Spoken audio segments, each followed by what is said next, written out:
திருவாரூர் கீழவீதியில் தமிழ்நாடு முற்போக்கு எழுத்தாளர் கலைஞர்கள் சங்கத்தின் பொன்விழா ஆண்டையொட்டி 2024ஆம் ஆண்டு கலை இலக்கிய இரவு நிகழ்ச்சி நடைபெற்றது. இந்நிகழ்ச்சியில் கலந்து கொண்ட தமிழ்நாடு முற்போக்கு எழுத்தாளர் கலைஞர்கள் சங்கத்தின் மாநில துணைத் தலைவரும் திரைப்பட கலைஞருமான ரோகிணி கலந்து கொண்டு தானாய் எல்லோரும் மாறும் என்பது பழைய பொய்யடா என்ற தலைப்பில் பேசினார்.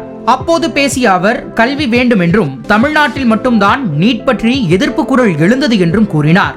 இதைத் தொடர்ந்து திருவாரூரில் நடைபெறவுள்ள சர்வதேச திரைப்பட விழாவிற்கான லோகோவை வெளியிட்டார். இதையடுத்து நாட்டுப்புற பாடல்கள், கலை நடன நிகழ்ச்சிகள், கவிதை சொற்பொழிவுகள், எழுத்தாளர்கள், கவிஞர்கள் என கௌரவிக்கும் நிகழ்ச்சி நடைபெற்றது.